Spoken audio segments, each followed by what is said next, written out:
Hey, welcome to the Valued Life for Perfectionists podcast. My name is Teresa Richards and I am your host today. I'm also a mindset and productivity coach specifically for perfectionists, so you're in good hands. So today's episode is about how to actually live your life and stop being a dreamer. I feel like so many perfectionists are people who are either dreamers or they're doers, but to both extremes. There's no in between for perfectionists. You know, the dreamers, they procrastinate and they visualize their success and they have all these ideas and then they never do anything. And then the doers, they push it to the extreme limit and then burn themselves out and then feel bad. Neither one of those people and those ends of the spectrum end up reaching their full potential because they either do nothing or they overdo it. So this episode's all about trying to find a middle ground between, being a proactive dreamer, someone who actually does what they say they're going to do, but they do it in a mindful way so that they don't burn out and then crash. We don't want that. We're all about sustainability and consistency here. So stay tuned to find out about how you can actually be someone who gets things done without burning out. And, I can say that as someone who is I call myself a proactive dreamer, but I definitely in the past used to flip-flop between being a dreamer and being a doer and then just bouncing around the place and never really getting anything fully done because I'd either procrastinate and do nothing or I'd burn out and then end up doing nothing. So, yeah, trust me, I'm speaking from experience. So, as I said, what's the difference between a dreamer and a doer? A dreamer is someone who likes to plan, likes to visualize, likes to talk about manifesting, doing all the affirmations. They do a lot of talking and they have these big plans, but you never really see any action. All these ideas, but nothing to show for it. They may end up just scrolling on social media, wasting their days, or starting things. Like I remember back in the day, I used to start blogs. I always wanted to be a blogger. And I would start a website, start a blog, and say, this time is different. And then, like, a couple months later, it would just go to dust and I would forget about it. And then a year later, I'd be like, I'm going to do it this time and I'm going to try again. This time it'll be different. And then this whole cycle would just repeat over and over again. I was definitely a dreamer back then. I had this big vision, but I just couldn't execute it. Whereas a doer, they tend to be people who make progress. They take the steps forward. They do what needs to be done, and doers are good. Like dreamers and doers are good, but like doers, they're actually the ones who, you look at them, you say, what have you been doing the past 6 months? And they have a backlog of things to show for it. The only downside is that if you're a perfectionist doer, then you will do too much too quickly. And then you won't be able to keep up with it. You'll feel overwhelmed. You'll have too many commitments going on. You'll feel like you're letting people down. And then eventually the things start to crumble around you. And then you start to burn out. And then you feel guilty about it. And then the whole sort of negative energy sort of comes about. So I want us all to be proactive doers, proactive dreamers, but healthily, So the first step to actually being someone who gets things done without burning out and without, just wasting your time dreaming is to untangle your self-worth from your career and your achievements and, your education, things like that. And that goes for both sides of the spectrum. But especially in this case, since I'll talk mainly about being a dreamer, a lot of the time you have these big goals, like you have this vision in your life of like, yeah, when I'm successful, then people like me. When I get this degree, then I'll be happy. When I write this song, it'll immediately blow up and then I'll be a famous singer. Things like that. You have these big visions. And like visions are essential for, a growth mindset and becoming successful by whatever definition of success you have. But visions without action is basically a pointless activity. And when you have these visions that success will be tied to this outcome, it puts a lot of pressure on you. You don't necessarily enjoy the process of doing. You only focus on the outcome at the end of it. Becoming that famous singer or going to the university, getting that job. You kind of fail to consider all of these tiny little steps in between that gets you to that point. So when you start your journey, so for example, in my case, having a really successful blog, So I'm like, yeah, I'm going to do this. And I start my blog and I have all these visions, but I fail to take into account all of the little steps. So now all of those things, they kind of just start to feel like a burden because I never took it into account when I was planning this grand scheme.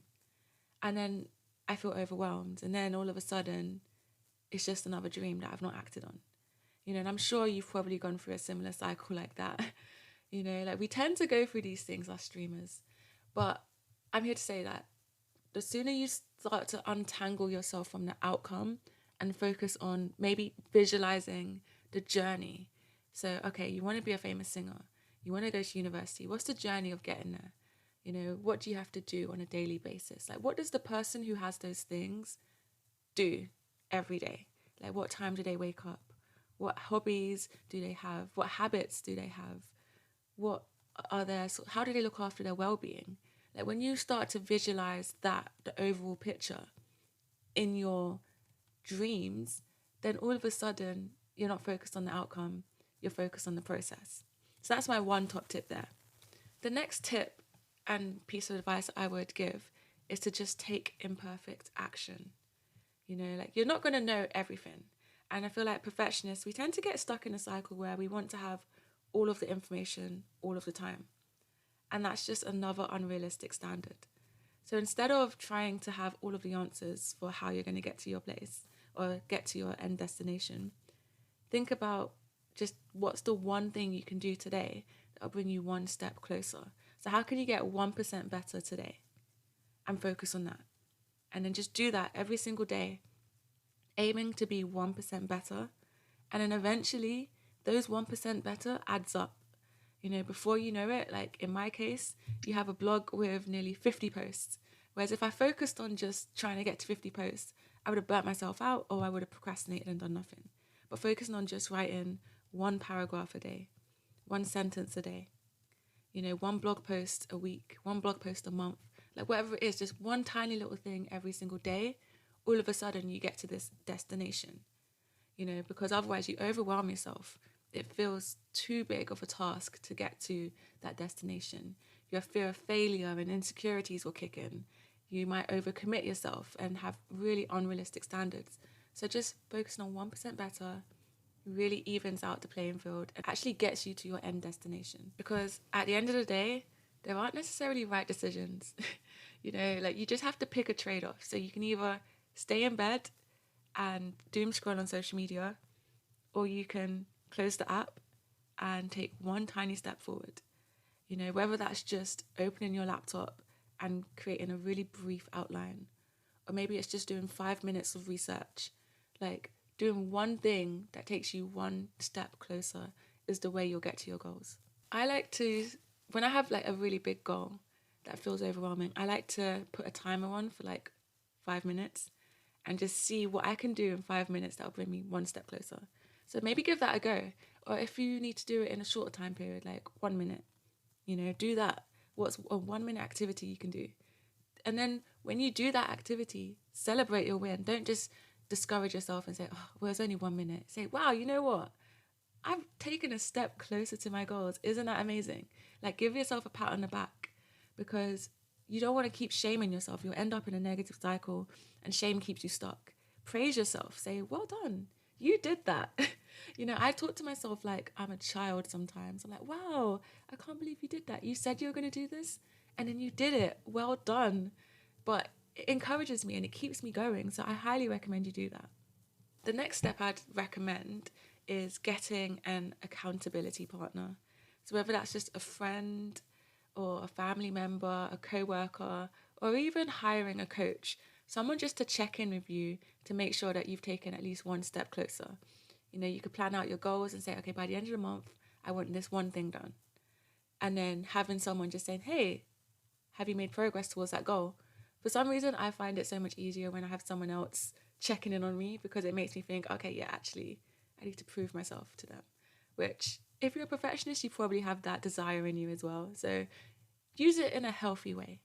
Don't have people who will shame you and knock you down. Maybe find someone who has a similar goal to you as well and is on that same journey, so you can check in with them, so you can like be an accountability partner for them and make sure that they're like working towards your goals, and that kind of motivates you to keep going as well. So like that's another thing you can do. Or if you can't find an accountability partner in real life, there are so many accountability groups that you can join. I'm sure there's ones on Facebook, on Instagram. If you just have a look online, I do offer accountability coaching, which is like just a 15-minute check-in or half an hour weekly check-in. Or you can have like full-blown weekly coaching. You could book a discovery call by clicking the link in my description. But either way, I hope you enjoyed these 3 top tips on how to stop being a dreamer and actually live your life. And also check out my blog where I have many different posts helping perfectionists from making decisions, getting over the fear of making mistakes, productivity myths and lies that you tell yourself, things like that. So check it out at thevaluedlife.co.uk. And you can also download a free Values Over Perfection workbook to help you set values-based goals. Either way, I hope you enjoyed this episode, and remember that life is for living.